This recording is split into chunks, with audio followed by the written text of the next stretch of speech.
Starting with the name of Allah who is the most gracious and the most merciful. अस्सलाम वालेकुम everyone. आज के इस video lecture में हम एंटी हाइपरलिपिडेमिक ड्रग्स पे बात करेंगे, उसकी क्लासिफिकेशन पे।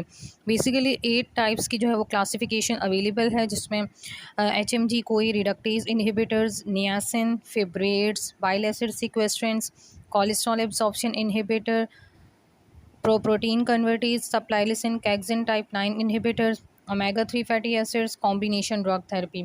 सबसे पहले फ़र्स्ट की बात करेंगे जो है HMG कोई रिडक्टेज इनहिबिटर्स। इसे हम कॉमनली स्टेटिन्स के नाम से जानते हैं। इसका कॉमनली एक नेम है chemically 3 hydroxy 3 methyl glutaryl coenzyme ए।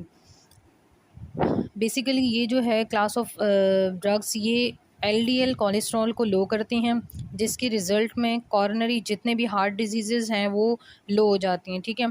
और इसका थेराप्यूटिक बेनिफिट यही है कि ये एथेरोस्क्लेरोटिक प्लाक फॉर्मेशन के लिए बेनिफिट है इसका, और प्लेटलेट थ्रोम्बस फॉर्मेशन को इनहिबिट कर सकता है, और वेस्कुलर एंटी इन्फ्लेमेटरी एक्टिविटी भी इसके पास है। और ये फर्स्ट लाइन ट्रीटमेंट होते हैं उन पेशेंट के लिए जिनका एथेरोस्क्लेरोटिक कार्डियोवैस्कुलर डिजीज़ का रिस्क ज़्यादा हो या उनमें एलिवेट हो। मैकेनिज़्म क्या है कि इनमें जो ड्रग्स इंक्लूड हैं वो कॉम्पिटिटिव इनहिबिट कर देती हैं, मतलब वो HMG कोई रिडक्टेज एंजाइम को इनहिबिट कर देती हैं। और वो एंजाइम बेसिकली क्या करता है, वो कोलेस्ट्रॉल की सिंथेसिस में उसका रोल होता है। जब उस एंजाइम को हम इनहिबिट कर देते हैं तो जो इंट्रासेलुलर में कोलेस्ट्रॉल का लेवल है वो कम हो जाता है, और जो सेल सरफेस है उस वहाँ पे उसके जो रिसेप्टर हैं LDL के लिए वो इंक्रीज़ हो जाते हैं। तो इससे यह क्या होता है कि जो LDL कोलेस्ट्रॉल होता है वो ज़्यादा से ज़्यादा रिसेप्टर के साथ आके बाइंड करते हैं, तो प्लाज्मा में कोलेस्ट्रॉल का लेवल कम हो जाता है, और कोलेस्ट्रॉल की सिंथेसिस को भी कम कर देते हैं, और LDL कोलेस्ट्रॉल की कैटाबॉलिज्म को इंक्रीज़ करते हैं, ठीक है। इसके अलावा HMG CoA reductase inhibitor triglyceride के लेवल को भी डिक्रीज़ करता है, और कुछ पेशेंट्स में HDL के लेवल को इंक्रीज़ करता है, जो कि गुड कोलेस्ट्रॉल है। इसके अंदर ड्रग्स जो इंक्लूड हैं वो है लोवास्टेटिन, सिम्वास्टेटिन, प्रेवास्टेटिन, एटोरवास्टेटिन, फ्लूवास्टेटिन, पिटवास्टेटिन, रोसवास्टेटिन। इसमें से जो रोसवास्टेटिन और एटोरवास्टेटिन है वो बहुत ज़्यादा पोटेंट है LDL कोलेस्ट्रॉल लोअर करने के लिए।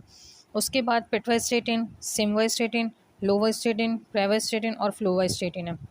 कुछ मेजर साइड इफ़ेक्ट्स भी आते हैं एंटी हाइपरलिपिडेमिक ड्रग्स में। फॉर एग्जांपल जैसे HMG कोई रिडक्टेज के जो साइड इफ़ेक्ट्स हैं वो क्या हैं कि हेडेक हो सकता है, नौजिया फील हो सकता है, स्लीप डिस्टर्बेंस हो सकती हैं, और जो हमारे हेपेटोसेलुलर एंजाइम्स हैं और अल्कलाइन फॉस्फेटेज एंजाइम है वो ये जो है वो एलिवेट हो सकते हैं ब्लड में, और माइस्टाइटिस कॉज हो सकता है, मतलब मसल इन्फ्लेम हो सकती हैं, रेब्डोमाइलोसिस हो सकता है, मीन्स कि पेन हो सकता है मसल्स में, जो कि मसल कंटेंट जब लीक हो जाता है सर्कुलेशन में आता है तो उस वजह से बहुत ज़्यादा पेन फील होता है, थाइज़ में होता है, शोल्डर्स में होता है, बैक में होता है, ठीक है। और इसके अलावा इसके कुछ जो है वो इंटरेक्शंस भी हैं। फॉर एग्जांपल इसको जो है वो हम इन रीनल इनसफिशेंसी वाले पेशेंट्स में यूज़ ना करें, क्योंकि उसमें ये माइस्टाइटिस ज़्यादा इंक्रीज़ कर सकता है, और रेब्डोमाइलिसिस और माइस्टाइसिस ये उसमें ज़्यादा करता है जब हम जेमफेब्रोजिल और साइक्लोस्पोरिन ड्रग्स ले रहे हों तो ज़्यादा चांसेस होते हैं, और कॉन्ट्राइंडिकेटेड है ये प्रेगनेंसी में। ड्रग इंटरेक्शन यही है कि जो लोवास्टेटिन, एटोरवास्टेटिन और रोसवास्टेटिन और सिम्वास्टेटिन है वो वारफारिन के एक्शन को इंक्रीज़ कर देते हैं, मतलब इन दोनों को साथ ना लिया जाए। और जबकि जो प्रेवास्टेटिन, पिटवास्टेटिन और फ्लूवास्टेटिन है ये जो है वो उस इफ़ेक्ट को कॉज नहीं करते, मतलब वो वारफारिन के लेवल को इंक्रीज़ नहीं करते। इसके अलावा जो स्टेटिन्स होते हैं वो डिजॉक्सिन की एक्टिविटी को भी अफेक्ट करते हैं, यानी उसकी मेटाबॉलिज्म को, उसके लेवल को भी वो ऑल्टर कर रहे होते हैं। सेकंड क्लास हमारे पास आती है नियासिन, यानी कि निकोटिनिक एसिड की ड्रग होती हैं। नियासिन बेसिकली LDL कोलेस्ट्रॉल को ही लो कर रहा होता है 10 to 20%, और ये इफ़ेक्टिव होता है HDL कोलेस्ट्रॉल को इंक्रीज़ करने के लिए। बेसिकली ये ट्राइग्लाइसराइड के लेवल को भी डिक्रीज़ कर रहा होता है 20 to 35%। टिपिकल डोज तकरीबन 1.5 से 3 ग्राम पर डे होनी चाहिए। नियासिन को हम कॉम्बिनेशन में भी यूज़ कर सकते हैं स्टेटिन्स के साथ, जैसे कि लोवास्टेटिन, सिम्वास्टेटिन। इसका मैकेनिज्म ऑफ एक्शन ये है कि नियासिन स्ट्रॉन्गली इनहिबिट कर देता है लाइपोलाइसिस को एडिपोज टिश्यूज़ में, जिसकी वजह से फ्री फैटी एसिड्स फॉर्म नहीं होते। जब फ्री फैटी एसिड जो है वो सर्कुलेटिंग फ्री फैटी एसिड नहीं फॉर्म होते तो हमारे पास ट्राइग्लाइसराइड फॉर्म नहीं होते। ट्राइग्लाइसराइड फॉर्म नहीं होते तो VLDL की प्रोडक्शन कम होती है लिवर में, और जिसकी वजह से जो LDL कोलेस्ट्रॉल है वो भी रिड्यूस होता है प्लाज्मा में उसकी कंसनट्रेशन, ठीक है। इस तरह इसके मेजर साइड इफ़ेक्ट्स क्या हैं? Dry skin, myositis, prostaglandin mediated cutaneous flushing warm sensation भी आती है इसमें, तो इसलिए इससे पहले जो है साथ में एस्पिरिन भी लिया जाए ताकि प्रोस्टाग्लैंडिन मीडिएटेड रिस्पॉन्स जो है वो रिड्यूस हो। हेडेक हो सकता है, pruritus, nausea, vomiting, diarrhoea, hyper pigmentations का भी हो सकता है सिम्टम्स, ठीक है। ग्लूकोज टॉलरेंस को डिक्रीज़ कर सकता है, हेपेटोटॉक्सिसिटी हो सकती है, रेब्डोमाइलाइसिस हो सकती है और हाइपर यूरिसीमिया भी हो सकता है, ठीक है। और नेक्स्ट हमारे पास क्लास आती है फिब्रेट्स की। फिब्रेट्स के अंदर जो ड्रग्स हैं वो हैं फिनोफिब्रेट और जिमफिब्रोजिल। ये बेसिकली फेब्रिक एसिड के डेरिवेटिव्स हैं और ये ड्रग्स भी जो है वो सीरम में ट्राइग्लिसराइड के लेवल को कम करती हैं और एचडीएल कोलेस्ट्रॉल के लेवल को इंक्रीज़ करती हैं।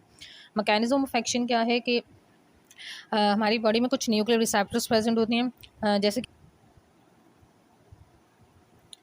पेरोक्सोसोम प्रोलिफरेटर एक्टिवेटेड रिसेप्टर।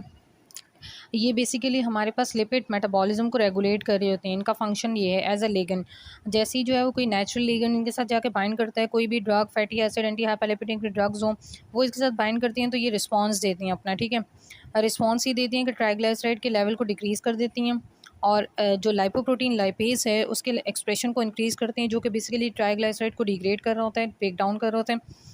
और इसके अलावा वो फिनोफिब्रेट जो है वो ज़्यादा इफेक्टिव है जिमफिब्रोजिल के कंपैरिजन में ट्राइग्लिसराइड को कम करने के लिए। और फिब्रेट्स जो है वो बेसिकली एचडीएल कोलेस्ट्रॉल के लेवल को इंक्रीज़ करता है और साथ में ApoA1 और ApoA2 के एक्सप्रेशन को इंक्रीज़ करता है, ठीक है, जो कि बेसिकली उसके लेवल को जो है वो इंक्रीज़ कर रही होती हैं।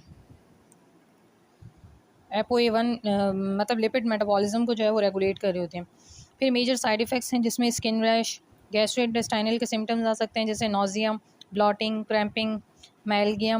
ब्लड में साइक्लोस्पोरिन का लेवल डिक्रीज़ कर सकती हैं ये और नेफ्रोटॉक्सिक हो सकता है साइक्लोस्पोरिन, जो पेशेंट्स ट्रीट करने के लिए यूज़ कर रहे होते हैं साइक्लोस्पोरिन को, उनके लिए ये नेफ्रोटॉक्सिसिटी कॉज करवा सकता है। और वारफारिन के एक्शन को ये जो है वो पोटेंशिएट करवाते हैं और जिमफिब्रोजिल की एब्जॉर्प्शन जो है वो उसकी एब्जॉर्प्शन को जो है वो इनहिबिट कर सकता है, ठीक है, बाइल एसिड सीक्वेस्ट्रेंस के साथ अगर यूज़ करें।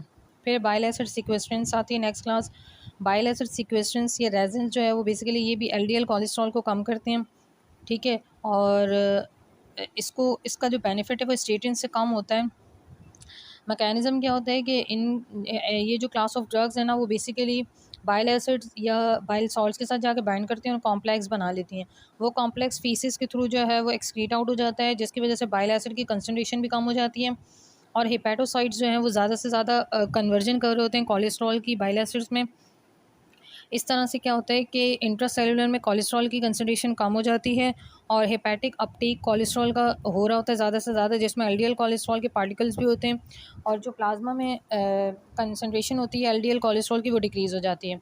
मेजर साइड इफ़ेक्ट्स इसकी यही हैं constipation, flatulence, dyspepsia, hyper triglyceridemia, hyperchloremic acidosis की कंडीशन हो सकती है और प्री एग्जिस्टिंग कोगुलोपैथी जो जिनको हो तो वो उनके लिए कॉन्ट्राइंडिकेटेड है ये, क्योंकि उसमें ये विटामिन के की एब्जॉर्प्शन को प्रिवेंट कर सकते हैं। ड्रग इंटरेक्शन यही है कि ये अगर लें तो एब्जॉर्प्शन जो फैट सॉल्युबल विटामिन की है ना वो भी इम्पेयर्ड हो सकती है, ठीक है, और साथ में अगर हम कुछ दूसरी मेडिकेशन लें जिसमें ये सारी हैं digoxin, amiodarone, warfarin, thiazide, beta blockers, levothyroxine और अदर्स, तो ये सब जो है ना इनकी एब्जॉर्प्शन जो है वो इनहिबिट हो सकती है, ठीक है, या इम्पेयर्ड हो सकती है। तो इस इंटरेक्शन को हम मिनिमाइज़ करने के लिए क्या करें कि जो दूसरी मेडिकेशंस हों उनको एटलीस्ट 1 आवर पहले लें, बिफोर लें या फिर आफ्टर लें 4 आवर्स बाइल एसिड सीक्वेस्ट्रेंस के बाद। फिर इसके बाद हमारे पास आता है कोलेस्ट्रॉल एब्जॉर्प्शन इनहिबिटर। इसमें जो ड्रग्स हैं वो हैं ये बाइल एसिड सीक्वेस्ट्रेंस के जो ड्रग्स हैं वो हैं कोलेस्टायरामीन, कोलेस्टिपोल, कोलेस्फेलाम। फिर कोलेस्ट्रॉल एब्जॉर्प्शन इनहिबिटर्स हैं, उसमें जो ड्रग है वो एक ही है एजिटामाइब। ये सेलेक्टिवली इनहिबिट कर देती है जो हम डाइट में कोलेस्ट्रॉल ले रहे होते हैं, जो बाइलरी कोलेस्ट्रॉल होता है स्मॉल इंटेस्टाइन में उसको इनहिबिट कर देती है ताकि जो इंटेस्टाइनल कोलेस्ट्रॉल है वो मतलब ब्लड में कम जाए और या रिड्यूस हो जाए और लिवर में स्टोर कम हो, जिसकी वजह से जो हेपेटिक कोलेस्ट्रॉल स्टोर है वो भी कम हो जाता है और जो क्लियरेंस है कोलेस्ट्रॉल की ब्लड में वो इंक्रीज़ हो जाती है, ठीक है। और साइड इफ़ेक्ट इसके मेजर यही हैं diarrhoea, abdominal pain, liver dysfunction. Next आती है हमारे पास protein convertase subtilisin kexin type 9 inhibitor. ये जो एंजाइम है बेसिकली इसका फंक्शन क्या है, ये लिवर में प्रोड्यूस होता है। इसका फंक्शन ये होता है कि ये एलडीएल रिसेप्टर के साथ बाइंड करता है और उससे जो है वो डिग्रेड कर देता है। लेकिन अगर हम इस एंजाइम को इनहिबिट कर दें तो वो एलडीएल रिसेप्टर को जो है वो डिग्रेड नहीं करेगा। ज़्यादा से ज़्यादा एलडीएल रिसेप्टर प्रेजेंट होंगे तो एलडीएल के मॉलिक्यूल या पार्टिकल को जो है वो बाइंड करेंगे। तो इस तरह क्या होगा कि हमारे सीरम में कोलेस्ट्रॉल का एलडीएल कोलेस्ट्रॉल लेवल कम हो जाएगा। इसमें जो ड्रग्स हैं वो हैं एलिरोक्यूमैब, इवोलोक्यूमैब। और इसके जो बेसिकली साइड इफ़ेक्ट्स हैं वो हैं इंजेक्शन साइट पे रिएक्शंस आ सकते हैं, इम्यूनोलॉजिक और एलर्जिक रिएक्शंस हो सकते हैं, नासोफेरिंजाइटिस कॉज हो सकता है और अपर रेस्पिरेटरी ट्रैक्ट के इन्फेक्शंस हो सकते हैं। नेक्स्ट हमारे पास आती है ओमेगा 3 फैटी एसिड।